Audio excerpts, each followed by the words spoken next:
नमस्कार मेरे प्यारे देशवासियों। आज हम एक ऐसे विषय पर चर्चा करने के लिए एकत्र हुए हैं जो हमारे राष्ट्र की रीढ़, हमारे करोड़ों मेहनतकश बहनों और भाइयों और उनके परिवारों के भविष्य और सम्मान से सीधा जुड़ा हुआ है। वो विषय है कर्मचारी पेंशन योजना, जिसे हम ईपीएस 95 के नाम से भी जानते हैं। मेरे साथियों, वे कर्मचारी जिन्होंने अपनी जवानी के चमकते सूरज को देश के कारखानों, ऑफिसों और निर्माण स्थलों की धूल में खपा दिया, उनका बुढ़ापा सुरक्षित और सम्मानजनक हो, ये किसी भी संवेदनशील सरकार की पहली और सर्वोच्च प्राथमिकता होनी चाहिए। हमारी सरकार ने ये सुनिश्चित करने का हर संभव प्रयास किया है कि पेंशन की व्यवस्था न सिर्फ सरल हो, बल्कि पूरी तरह भरोसेमंद और पारदर्शी भी हो।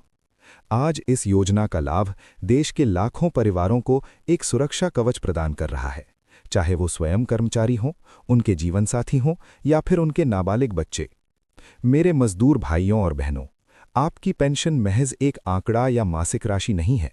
ये आपके द्वारा दिए गए वर्षों की निष्ठा, ईमानदारी और अथक परिश्रम का एक सम्मानजनक प्रतिफल है।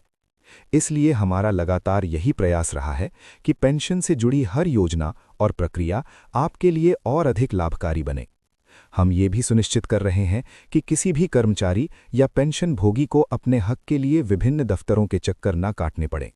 डिजिटल इंडिया के इस दौर में हमने ये व्यवस्था बनाई है कि आपके सभी दस्तावेज, आपकी सेवा का इतिहास और आपकी पेंशन से जुड़ी हर जानकारी अब आपकी मुट्ठी में, यानी आपके मोबाइल फ़ोन पर उपलब्ध हो। किंतु भाइयों और बहनों, आज जो बातें सामने आ रही हैं, वे महज कोई साधारण खबर नहीं है। ये 3 दशकों से चले आ रहे एक न्यायपूर्ण संघर्ष का संभावित परिणाम है। और इसीलिए इस पूरी स्थिति को अंत तक ध्यान से समझना अत्यंत आवश्यक है, ताकि कोई भी महत्वपूर्ण पहलू छूट न जाए। ईपीएस 95 यानी एम्प्लॉई पेंशन स्कीम के तहत देश के करोड़ों पूर्व कर्मचारी लंबे समय से ऐसी पेंशन पर जीवन यापन करने को मजबूर हैं जो अक्सर महज 1000 से लेकर 2-2,500 रुपए के बीच सिमटी हुई है। और आज के इस महंगाई के दौर में इतनी सीमित राशि किसी भी परिवार की बुनियादी ज़रूरतों जैसे दवाइयों, घर के किराए या रोज़मर्रा के खर्चों को पूरा करने में पूरी तरह असमर्थ है। यही वो कठोर सच्चाई है जिसने एक गहरे असंतोष और आंदोलन को जन्म दिया है। इसीलिए पिछले कई वर्षों से मांग पूरी तरह स्पष्ट और अडिग रही है। न्यूनतम पेंशन 7,500 रुपये निर्धारित की जाए। इसके साथ ही महंगाई भत्ता यानी डीए को पेंशन से नियमित रूप से जोड़ा जाए। और सबसे महत्वपूर्ण, बुजुर्ग पेंशन भोगियों को सम्मानजनक इलाज के लिए पर्याप्त चिकित्सा सुविधाएं या मेडिकल कवर प्रदान किया जाए। ये मांग किसी कागज पर लिखे आंकड़ों की लड़ाई नहीं है।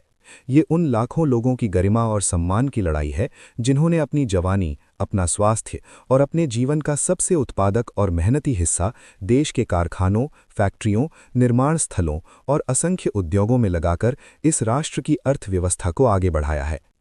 अब जरा उस हकीकत को गहराई से महसूस करने की कोशिश कीजिए। एक व्यक्ति जिसने 35 से 40 साल तक कड़ी मेहनत की, मशीनों के शोर में उड़ती धूल और धुएं में, चिलचिलाती गर्मी और कमकपाती सर्दी में ओवरटाइम करते हुए और कई बार जीवन के जोखिम उठाते हुए, आज वही व्यक्ति उम्र के उस मोड़ पर खड़ा है जहां शरीर साथ देना बंद करने लगता है। दवाइयों का खर्च बढ़ जाता है, अस्पताल के चक्कर लगाने पड़ते हैं और घर का खर्च लगातार ऊपर जाता रहता है। लेकिन पेंशन इतनी नगण्य है कि महीने का पहला हफ्ता निकलते ही जेब खाली हो जाती है। फिर बाकी के 3 हफ्ते उधार, मजबूरी और तनाव में गुजरते हैं। सवाल बिल्कुल सीधा और स्पष्ट है, क्या यही उस अथक मेहनत और समर्पण का मूल्य है? क्या यही वो सम्मान है जिसका वादा हर मेहनतकश कर्मचारी से होना चाहिए? इन्हीं सवालों और इसी तीव्र पीड़ा ने इस मुद्दे को धीरे धीरे एक संगठित, लगातार और जोरदार आंदोलन में बदल दिया। नेशनल एजुटेशन कमेटी यानी एनएसएससी के नेतृत्व में देश के विभिन्न राज्यों से पेंशन धारक एकजुट होते चले गए। उत्तर प्रदेश, बिहार, महाराष्ट्र, मध्य प्रदेश, पंजाब, हरियाणा, राजस्थान और कई अन्य क्षेत्रों से एक साथ एक स्वर में आवाज उठने लगे। संदेश साफ था, अब और इंतजार नहीं, अब तुरंत और ठोस समाधान चाहिए। इसी क्रम में दिल्ली में 17 और 18 जनवरी 2026 को जंतर मंतर पर एक बहुत बड़े धरने और जन आंदोलन की तैयारियां चरम पर थीं। ये तैयारी इतनी विशाल और संगठित थी कि इसने सत्ता और प्रशासनिक स्तर पर एक तरह का दबाव और हलचल पैदा कर दी। और शायद यही वो कारण बना जिसके चलते एक निर्णायक मोड़ आया। अब 20 जनवरी 2026 की इस अपडेट में सबसे अहम बात वो घटनाक्रम है जो 19 जनवरी को सामने आने की चर्चा है।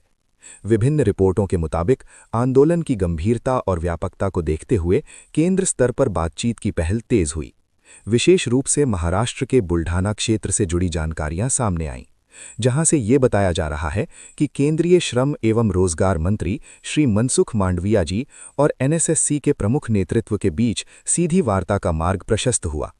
कहा जा रहा है कि ये बातचीत काफी लंबी चली और इसमें पेंशन धारकों की वास्तविक स्थिति, उनकी आयु संबंधी कठिनाइयों और उनकी न्याय संगत मांगों को बहुत ही स्पष्ट और तथ्यपूर्ण ढंग से रखा गया।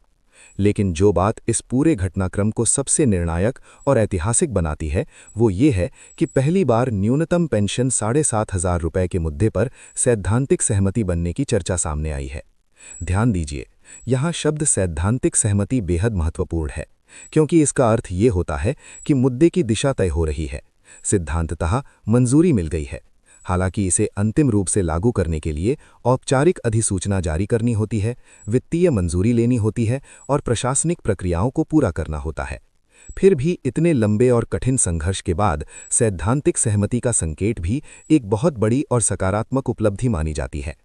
इसके साथ ही ये भी कहा जा रहा है कि महंगाई भत्ता यानी डीए को पेंशन से जोड़ने और चिकित्सा सुविधाओं के किसी व्यापक मॉडल पर गंभीर विचार विमर्श हुआ और इन मोर्चों पर भी सकारात्मक प्रगति दर्ज की गई। एक और बात जो अक्सर पेंशन भोगियों को उलझन में डालती रही है वो है पात्रता और योजना लागू होने की शर्तों को लेकर। इसी संदर्भ में चर्चा ये भी है कि योजना के पात्र सभी लाभार्थियों को बिना किसी भेदभाव के उनका हक देने की बात सामने रखी गई है। यानी जिनकी भी ईपीएस 95 के तहत पात्रता बनती है, उन सभी को बढ़ी हुई पेंशन के दायरे में लाने का उद्देश्य रखा जा रहा है। किंतु असली और पूरी तस्वीर तभी साफ होगी जब आधिकारिक अधिसूचना जारी होगी। उसमें शर्तें, कट ऑफ, गणना का तरीका और लागू होने की तारीख स्पष्ट रूप से बताई जाएगी।